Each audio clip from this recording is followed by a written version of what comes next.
It's what you're doing, making me feel like I'm falling. Hello, today I'm going to be painting on random things. I've got a lot of options. The first random option is this index card holder thing. Actually, it's not for index cards because it's way too small. I think it might be for business cards. What is your purpose, little guy? Very unclear. I don't know where I got this. The next random item I could paint on is this wooden thing. It's actually for spatulas and wooden spoons, but I don't use it for that. I use it for paintbrushes, and I think it would be fun to decorate. These are two random things I got from the Dollar Tree. I bought them immediately when I saw them because they are AirPod cases. Well, AirPods technically already have a case, but I always lose the tiny case, so I feel like putting it in a larger case is helpful. I don't know.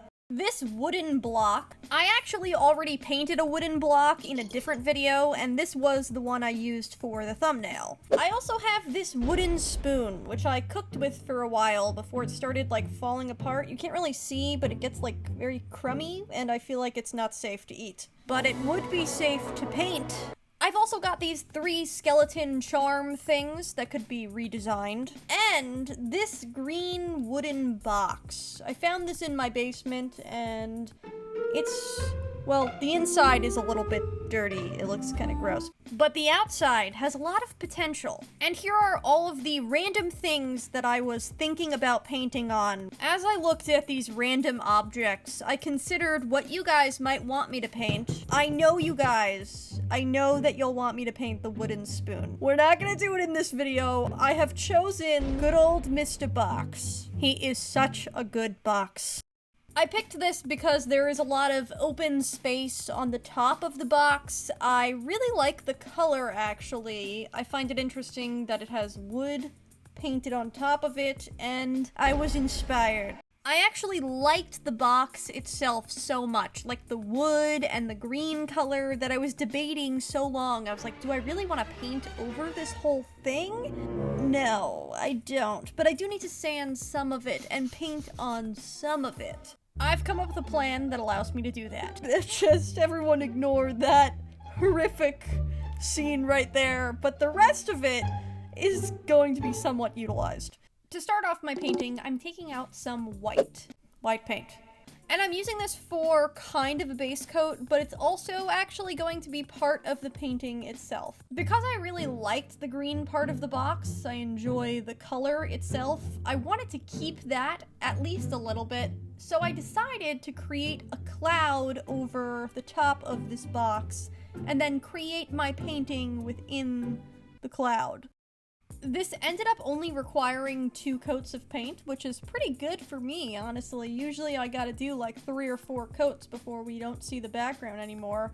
2 coats? That's great.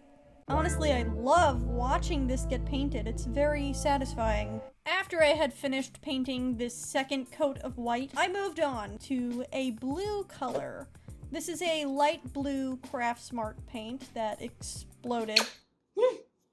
And I have my neon pink Craft Smart paint. I'm mixing both of these colors together with the white, and then I applied it to the cloud while that cloud was still wet. This allowed me to kind of mix the white in even more and create very soft and wispy strokes. I was trying to create a cloud that was very blended and soft, but also had very bright colors in it. Kind of a weird combo, but I think I did what I was trying to do. I really love the background cloud. I think it looks super fun. Now that I have this cloud done, it's time to paint stuff on top of it.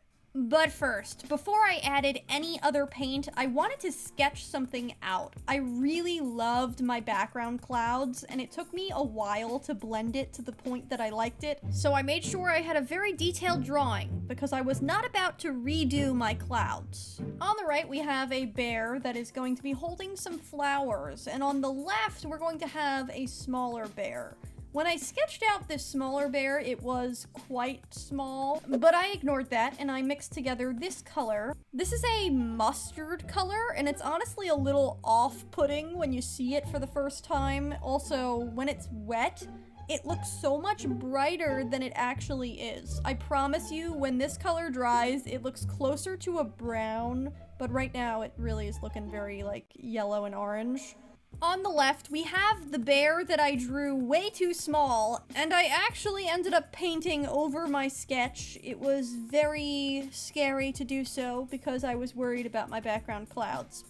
Each bear did require 2 coats of paint, which is, again, not bad. I don't mind doing 2 coats of paint. It's when I have to do 6, 7, 8 coats of paint, like in Jenga, that's when I start to go crazy. Now that we have the base color for the bear done, I decided to add some shading. So I mixed together some browns with the original color and created various shades of this brown honey mustard. Honey mustard. Does anyone like that? It's delicious, and that's basically what we're looking at right here. A nice honey mustard set of bears. What? Okay, once I had all of the shading done for the bear, I decided to move on to the clouds. Not the clouds in the background, but more clouds, i.e., clouds that the bears would be sitting on. And in this scene, I decided that they would be sitting on some green clouds. Here's the thing, when I drew this at first, I really liked the idea of having, like, angel bears. That was my concept, as you can see by this horrific drawing. I wanted some, like, bears that could fly, and they were angels. I don't know, I just really liked the concept of an angel bear, and I'm probably gonna draw it at one point, but I didn't do it in this painting, but I wanted them to be in the sky. And I also wanted them to be frolicking in some grass. Grass does not exist in the sky, so I had to make it up. And in this case, we've got grass clouds. It's really self-explanatory what that is. It's just a cloud that's made out of grass, obviously. The grass clouds allow the angel bears to frolic and for flowers to grow in them. And as these bears frolic, they're collecting some flowers. When I painted these flowers, I kind of struggled with blending the colors because it's so small. Like, I had to use the smallest paintbrush that I had. And because it was so small, I struggled very greatly to create the blended look that the clouds had. I wanted it to kind of match and look like, oh, look, we've got blended cloudy flowers, but they're just so tiny that it's kind of impossible to blend something like that while it's wet. I also probably just needed a smaller paintbrush, but this is the smallest one I had, and I kind of just accepted it. I was like, you know what, the flowers are not going to be perfect. They're very small anyway, so I'm over it. Let's move on to the bear's face. I started off painting both of these bears' face by giving a very light yellowy color. I think this is the original color that I started painting with. And while that was drying, I actually painted a yellow sun in the sky, a yellow and pink and orange sun. I just felt like that area of the sky was missing something. And now it's time to create the expression on our awkward bear. The idea here is that this bear has found a flower with a unique color, and he is awkwardly offering one single flower to the other bear.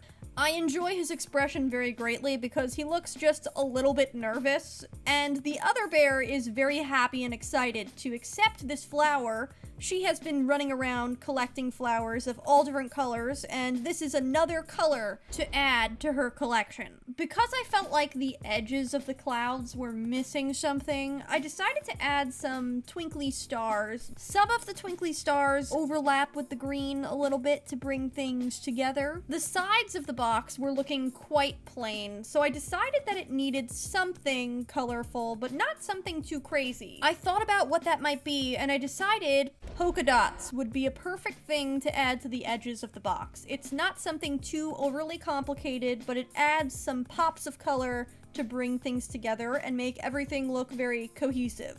And here comes my weekly mistake. I wanted to do some fun transitions, but I didn't realize that I had my iPad in the background of half of the transition shots. I am so sorry. Anyway, once I was done painting the polka dots on all of the edges of the box, I signed my signature on the bottom right corner with my Bella with a shooting star. And then I took out my glossy Mod Podge. I think this is technically decoupage, but they're basically the same thing. This bottle is pretty much empty, which is why I've been using the spray-on kind in recent weeks, but when I went outside, it was raining, I didn't want to ruin my painting. But then this glossy Mod Podge actually has several chunks in it. There are a lot of little crummy things inside it. I actually managed to pick it out with my fingers. And here we have the transformation, the plain wood box to the after box. I really love the painting. I had so much fun doing this video in particular because I felt very free. I have so many random objects that I want to paint on, but if I make a video called Painting on a Wood Box, I have a feeling that wouldn't go very well. So my thought here is if I just make a series called Painting on Random Things, then I can just paint on all my random stuff in peace. If you want to see me paint on more stuff, I have a playlist devoted to that. Thank you so much for watching, and I'll see you next week for another video. Bye!